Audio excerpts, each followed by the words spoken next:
I'm Dan Schwinn. I'm the president of Avidyne, and I'm going to give you a little bit of an update on what's been going on at Avidyne for the last 2 years while we were all hunkered down.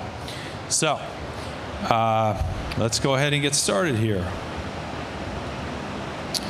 What I'll do today is I'm going to give you a quick overview of a few things that we had brought out probably really in the last year or so that you might have seen in the press, but that we haven't been to an event for. Then I'm going to talk about our Vantage flight displays, which we announced last week, and it's our big announcement for the show. They're available in our booth to see. I'll talk a little bit about some of the things we're doing in advanced technology with using artificial intelligence, and then I'll take a Q&A if you guys like. So that's what we're doing today. We finished up right in the middle of the pandemic building a new flight test and integration hangar facility at our where our headquarters are in Melbourne, Florida. And so this thing became operational last August or September, and we moved all of our aircraft in there and so forth. It actually turns out that it's a climate-controlled hangar in Florida, and we are bursting at the seams with employees, and a few of our tech supporters decided it would be more fun to hang out with the airplanes in the hangars than it would be to hang out with all the people crowded into our other buildings. So we actually have people moved into it, which wasn't really the intent. So that's been great. If you're ever in Melbourne and want to swing by and see what's going on at Avidyne, you know, we've got a nice facility there. We announced earlier this year the certification of our Skytrax 200 ADS-B in receiver. We had a predecessor product called the Skytrax 100, which was a single band device, which is installed on a whole bunch of aircraft. With the push of ADS-B outside of the United States, obviously we're all involved with the mandate up until the beginning of 2020. But what's going on right now in the rest of the world is that in some cases there are mandates, but in a lot of cases it's just the current avionics equipage trend. Anybody who's from South America or Canada who flies to the US has to get ADS-B because they're typically flying into the cities, and lots of places in Europe people are doing it. So by having the 1090 international band on this, it makes it more of an international product. We have ways you can upgrade from the existing ones, and it's an integral part of some of the things we're doing with AI traffic detection stuff in a multi-mode sense. So that's a new product, a little black box, except it's green. We're showing in our booth our next generation of our IFD software, the AviOS version 10.3. And this is a major, major release for us. There's a bunch of features here which I'll talk about quickly, but one of the points that I wanted to make was the actual list of what's in it is probably 100 different things, many of which came from a couple of campaigns that we did on Facebook and Avidyne Live that were customer input, customer suggestions for what they saw were interesting things we could add. And this was a big release with some heavy lifts in it like TAWS and Heli-TAWS, which are big projects. But we also had the time to put in a whole bunch of the customer requests that we had. So one of the key things, probably one of the most interesting things in there for every single pilot would be the visual approaches. You can try that out in our booth, which is over in the front of the C hangar here. And there's a bunch of other features. There's some things for our business aviation products, which we certified over the last couple of years, and quite a lot of helicopter stuff. The IFDs are very popular in helicopters. Some of that's because of the multi-touch displays. So that's something if you're an Avidyne user or interested in becoming one, that'd be very much worth looking at as some of the new features that we've got in the AviOS version 10.3. So our announcement for this that we started last week is our Vantage line of flight displays, and this is a third generation hardware platform for us that will eventually be the basis for quite a significant number of large screen flight displays that are aimed really at three markets. They're aimed at the general aviation retrofit market, and that's our main market, and that's what our initial certification will be. It's also named a GA OEM market. And then thirdly, these products are intended for installation in the new advanced air mobility aircraft. We're quite active with quite a large number of these new manufacturers of electric. A lot of times they're electric aircraft or hydrogen, or they're vertical takeoff and landing. There's lots of different varieties. And so these flight displays are designed for some of the kinds of things that those customers want, which in general means, you know, lots of processing power and lots of flexibility, lots of ability to customize for their unique aircraft. So the Vantage brand will be used for this range of flight displays, and they'll come in different shapes and sizes and functions and interfaces and all kinds of different things. But the specific pair that we're announcing today is the 12-inch Vantage flight displays designed for retrofit into the generation of Cirrus aircraft that had the original Avidyne Integra displays built between 2002 and 2008, of which there's about 4,000 out there. Those displays, we still fully support them. There's no end in sight for the support, but the earliest ones are now 20 years old, which in, you know, electronics dog years means that they're ancient. And so this is the next generation. The first implementation of our next generation displays is going to be as a retrofit for those Cirrus aircraft. And they're 12-inch. The original ones were 10-inch. But the actual package is only slightly bigger because the more of the front of the display is actual active display area, and less of it is bezel because of the latest technology. And they are multi-touch, which is something that wasn't around. And in fact, it's still, in terms of big screens in airplanes, as far as I know, there aren't any 12-inch multi-touch screens available for forward, you know, new aircraft or retrofit. There's nothing that big that's touchscreen yet. So it's going to be a great upgrade for those aircraft, and we've had a lot of interest. We just announced this last Wednesday in a web. You know, that's how you do things nowadays. You have a web-based thing, and you talk to the internet and introduce things. So that's what we did. This is a picture of the displays integrated in a Cirrus, and this includes our IFDs and our DFC-90 autopilot, which they're tightly integrated with. And you can see that the display on the left is a PFD, and it doesn't have any other functionality cluttering it up. There's no buttons on the bottom to switch pages. There's no pages on the thing other than PFD pages. You can configure some different things there, which I'll show you, but basically it is a pure function PFD display.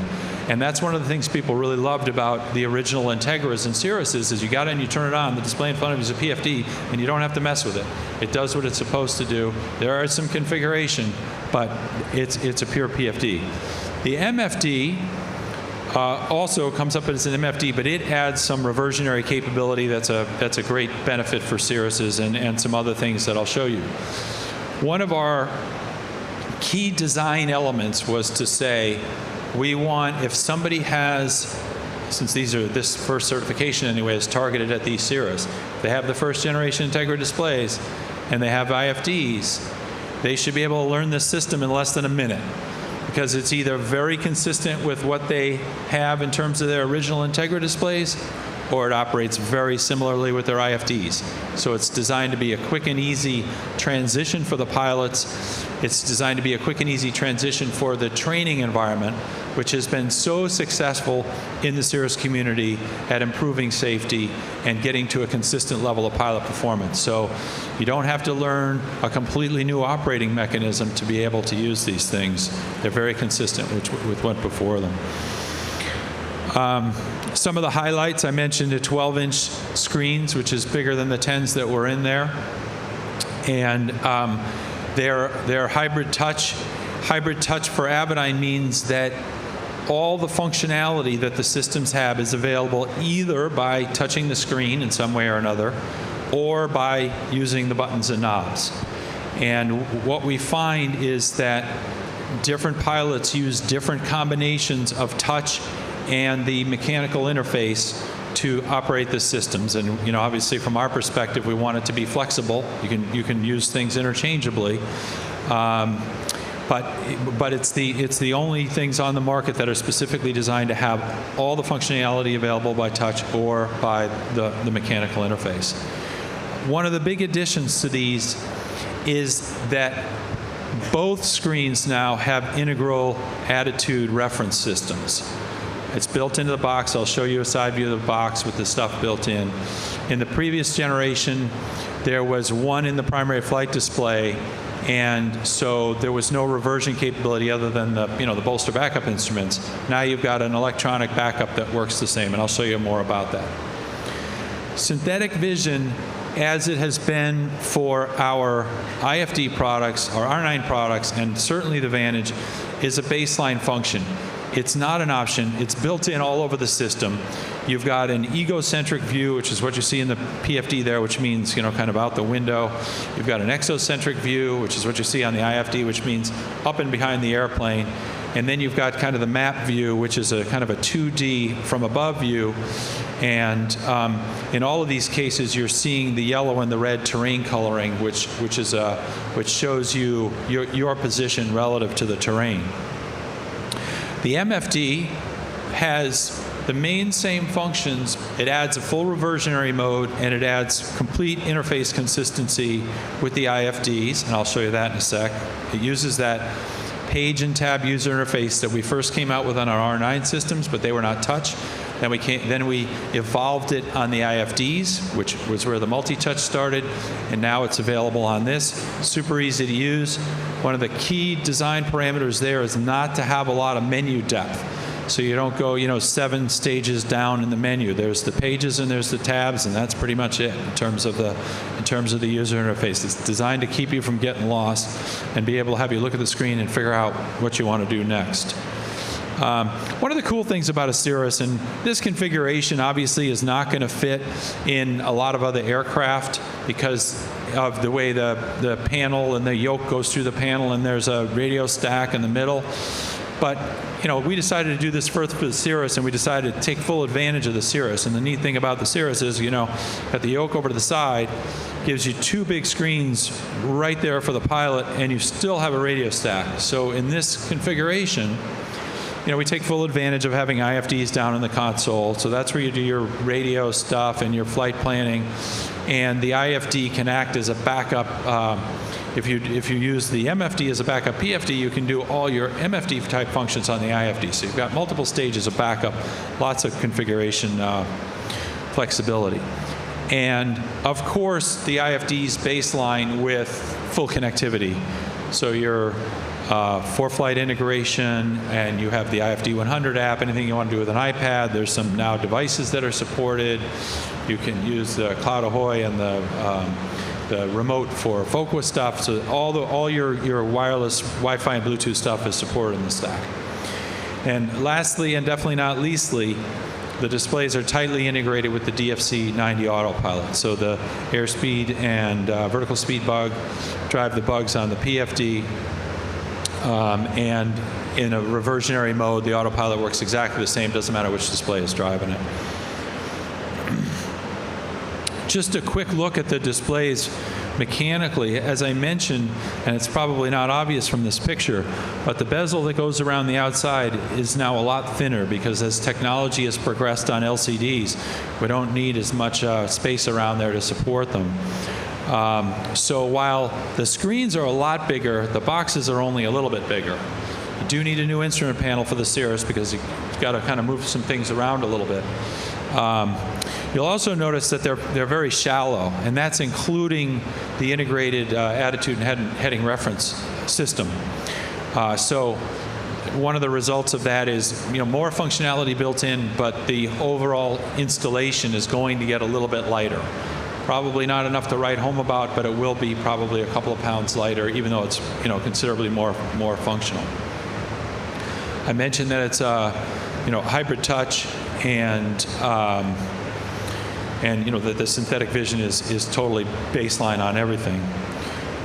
So just to kind of take you through this, PFD standard view is of a 3D egocentric out the window view, 3D traffic, 3D terrain, relative terrain relationship shown by highlighting, 3D TAWS type forward-looking terrain avoidance. It's got 3D weather flags out there. And so you've got a big, bright, beautiful display to look at as your primary display on 12 inches. You can see this in our booth. It looks really nice. The controls have actually been simplified even a little bit more than the predecessor system because we had it more tightly integrated with the navigators and the autopilot. So there's actually even fewer buttons and knobs on this thing than there were on its predecessor. You do have a mode that you might use for flight training. You can configure the format of the display. You can configure the HSI into a 270-degree arc, but you can also get rid of the synthetic vision and put a basic attitude indicator and a basic HSI and control, what's shown on those. So for a primary training scenario where you want to start with the basics and work your way up from there with a student, you still can do that. Where you want to train, for example, in a Cirrus, but you want to train to generalize to other airplanes, you can still do that.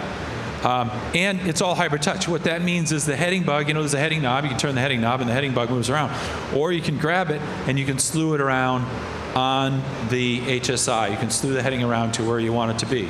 You can grab the altitude bug, you can grab the VSI, you can grab the airspeed bug, and you can slide them around. And if you push them off the scale, it gives you a way to keep it counting and see where you're doing it. So again, you can use the knobs, or you can do it all on the screen. You can try all this in the booth. It's pretty slick. On the MFD side, this would be a typical page you would use driving around. You've got your map. You've also got engine instruments set up in your data blocks. This view of these two displays is what you would get if your Cirrus came with primary engine instruments on the display. So you got the required instruments on the PFD, and you've got the supplemental stuff on the MFD. One of the things we did was we made sure you could reuse all of the factory equipment installed in the Cirrus, or most of it. You can reuse whatever engine data concentrator you have. You just leave it. You don't have to rewire that or replace that. You can reuse whatever weather sensor you have. You might have XM radio, or you might have ADS-B. You can reuse that. You can reuse whatever traffic system. You may have a lot of these aircraft came with Skywatch. A lot of people have upgraded to ADS-B. You can put one of our Skytrax units in there, and it combines the Skywatch with the ADS-B and gives you a combination view. Whatever weather and traffic sensors you have, you can reuse them. One of the beauties of that, you can also reuse the magnetometer, which is out in the wing. One of the beauties of that is it confines the whole installation right to the instrument panel. Reuses the existing harnesses and adds a couple of new ones that are relatively small. So the installation all happens right in front of you. The interior doesn't have to come out or anything like that, which is, you guys know, that's a big part of some of these installations, is just getting the interior out and back in again. Ends up eating a lot of your dollars up. Again, the moving map also shows the terrain highlighting and overlay ADS-B or other types of traffic and weather, has the configurable data blocks, and uses whatever engine instruments your Cirrus came with. And so this is what the engine instrument page would look like. Again, this would be if you had the primary engines on your airplane, which is serial number 1663 and above, I think. So it's actually the majority of that part of the fleet. And again, the objective is consistency. The initial fuel entry and the fuel management works very similarly to the predecessor. The lean find works the same as the predecessor systems. The systems monitoring, the electrical system monitoring and the alerting works exactly the same as the predecessors. So there's the interface is the page and tab, just like the IFDs, and the functionality is very similar to the room systems. Transition time should be very, very quick. This is a view of the chart, which we've had. The JEP charts on this. Aircraft position is shown. Flight plan is shown. We added a split screen view. So under normal operations, you might want to show, for example, this shows the map and the flight plan on a split screen on the MFD. And there are several other splits like this. You can put up a nearest page over there. You can put up your waypoint info page there as a split screen. I talked a little bit.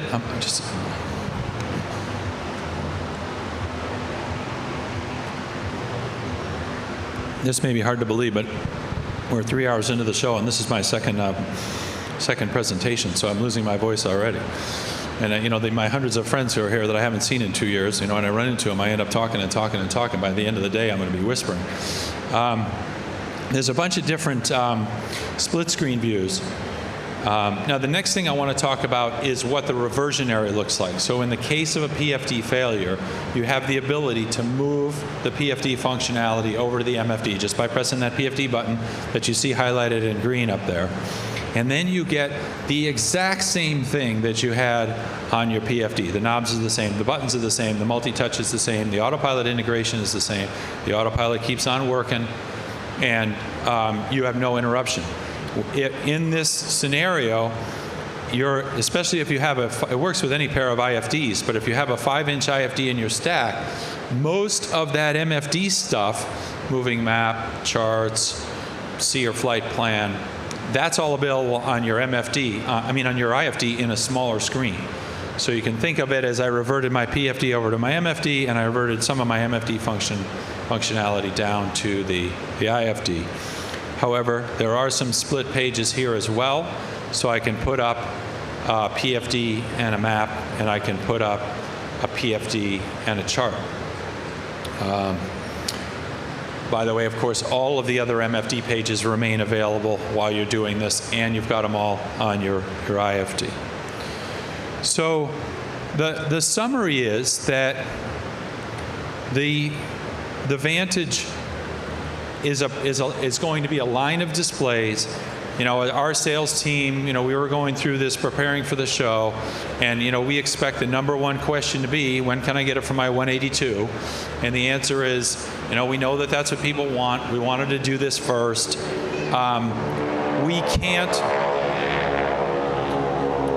We can't do exactly this configuration for a 182 because the instrument panel doesn't lay out the same, so the screens are probably a little too big, and we got to allocate the functionality a little bit differently. But we're absolutely, this is a platform designed for all that kind of thing. We got to integrate it with more autopilots than just ours. There's a bunch of things that we have to do that we know how to do, but we're focused on this one for now. Synthetic vision is baseline. Actually, these systems there's no options. These screens don't have any options at all. So I know a lot of the avionics out there now, including some of ours, there might be a few options that you have to buy. In our case, most of the options are for specialty things, but some of the avionics out there, even the baseline stuff, is options. So these things have no options. They come in one configuration, and that's it. Configure it to your airplane, you're good to go. You get the dual ARS and the dual ability to display it on the MFD, and the ability for your autopilot to fly on either one of them, so you don't lose your autopilot in the loss of ARS failure mode. Very much of a focus on transition from the existing to the new to make that as minimal as possible. So there are some very slight differences in where controls are, but other than that, these things work. We added a ton of functionality, so there are a few extra controls, but a big focus on both the transition for the pilot and also the installation. The installation is designed, and normally when Avidyne makes a retrofit avionics product, we will, our installation manual, tells you what all the interfaces are, tells you how to mount it and all that kind of thing. But the dealer has to take whatever airplane comes in and see how they integrate it. In this case, because the aircraft are so similar, we're going to design the whole installation. We're going to put out there, how do you change the harnesses so people can get the wiring right really quickly on the first try. Here's the mechanical drawing you can send to the panel cutter to get the updated instrument panel. Here's exactly how you put it in. That should result in quicker installs, less expensive installs, very consistent, which will make them very easy for us to support. Right now, somebody calls up with an IFD, we have to ask them all these questions. What else is it hooked up to? You call up with one of these, it'll be, okay, I got a Cirrus with a Vantage in it. Okay, now we know a lot about your installation because we're going to help the dealers make them very, very consistently. Works with your existing engine instruments, weather and traffic sensors on board. If you have a TAWS, you take the TAWS out and it's replaced by our internal TAWS, so there's a little bit of weight savings there. And it's totally integrated with the DFC-90 autopilot. So that's the Vantage, and I'll take questions on that in a minute, but I wanted to talk about one other thing that Avidyne has been working on, really almost exactly for the last 2 years, which is that we started a partnership with a company in Switzerland called Dedalian, who's focusing on building artificial intelligence software for aviation applications, all kinds of aviation applications. And we said, that's nice. We are interested in making taking this technology and turning it into hardware products to sell to the general aviation audience and the advanced air mobility audience. I mean, you can use this on drones and large aircraft and other things that we're not so involved in. But so we formed this partnership around developing a range of products for general aviation aircraft. A lot of Avidyne's business is helicopters, and this stuff is really interesting for helicopters and also for the advanced air mobility guys. And so the general brand for these systems will be the Pilot Eye system. And I just wanted to give you a brief overview of this, but really what I would say is that if you go to the Avidyne booth, we have our big booth, you'll see the Vantage displays and all of our other products. Across the way, we have a smaller booth just dedicated to the AI technology. And you can go in there and see videos. We flew an airplane in here with cameras. We flew the new Arrival a couple times on Saturday and once yesterday. Obviously, there's plenty of airplanes to look at. Had the AI system looking out the window. We got a bunch of video. Hopefully, it'll be in the booth pretty soon. You can go check that out. And so the system that we're kind of prototyping, I would say, consists of camera mounted on the airplane. You can have multiple, and an AI processor box. There's tons of functions you can do: traffic and obstacle and bird and so forth detection.